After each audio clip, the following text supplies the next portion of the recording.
Welcome back to Exploring Consciousness with an Anesthesiologist. Today we ask, is consciousness a quantum symphony? Have you ever wondered where you go under anesthesia and how you snap back the instant the drugs wear off? As a board-certified anesthesiologist and neuro-critical-care physician, I guide brains through that blackout every day. Yet the deeper I study it, the clearer one truth becomes. We still don't fully know what flips consciousness on and off. Neuroscience has mapped mountains of detail. Billions of neurons, trillions of connections, electrical spikes, chemical messengers. We know that arousal, being awake, comes from brainstem circuits that squirt alertness chemicals upward, and awareness, the movie playing in your mind, emerges when distant brain areas talk to one another in perfect synchrony. But how all that coordination happens so fast enough for you to recognize a friend's face in approximately 0.2 seconds, has remained a puzzle. In 2024, ultra-high-resolution MRI revealed a hidden, default ascending arousal network, tiny way stations stretching from the brainstem into the cortex. One key hub is the ventral tegmental area, the VTA, a dopamine fountain wired into our daydreaming default mode network. Stimulating that VTA hub in early trials is already helping select coma patients regain awareness, like jump-starting a stalled engine. The process of rendering anesthesia also teaches us about how consciousness turns on and off. General anesthesia, my day-to-day tool in the operating room, doesn't merely shut neurons off. MIT researchers showed in 2024 that it cuts the phone lines between regions. Sensory signals still reach the first relay station, but the message never spreads. Consciousness appears to require global conversation, not just local chatter. This leads up to two headline theories, and why neither is final. Global neuronal workspace theory, Dehaene and Nakache, 2001, says consciousness lights up when information is broadcast across a vast frontoparietal workspace.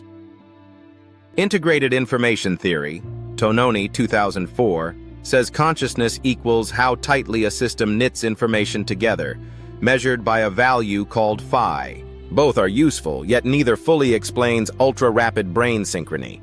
That has led some scientists to ask an audacious question. Could the brain be tapping quantum physics?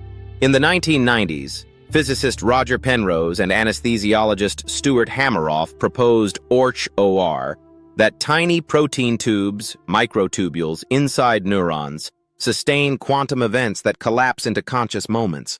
Most neuroscientists replied, impossible. The brain's too warm and wet for delicate quantum states. But evidence is mounting that biology can, in fact, harness quantum tricks. Think photosynthesis and bird navigation. And two 2024 discoveries just turned up the heat. At Wellesley College, rats given a drug that stabilizes microtubules resisted propofol. They stayed conscious twice as long as control animals.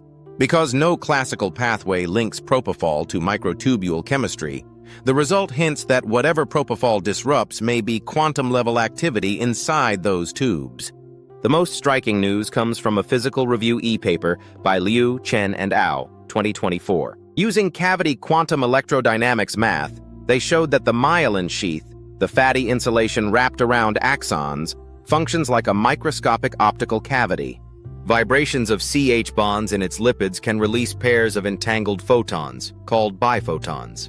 If that happens in living brains, then distant neurons could synchronize instantly through shared quantum states, solving the speed problem classical physics struggles with. In other words, consciousness might ride a quantum Wi-Fi hidden in our neural cables. Imagine your brain as a stadium wave. Classical neuroscience shows people, neurons, standing up and sitting down.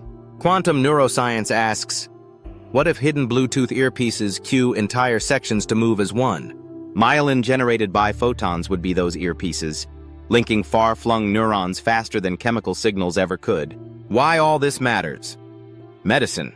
New anesthesia monitors might track quantum coherence, preventing awareness during surgery.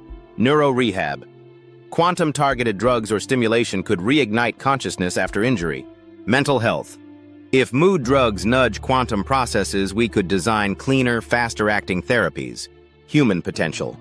Meditation, psychedelics, and peak flow states may all tweak this quantum layer, explaining age-old reports of unity, timelessness, and felt connections beyond the skull. Is the case closed?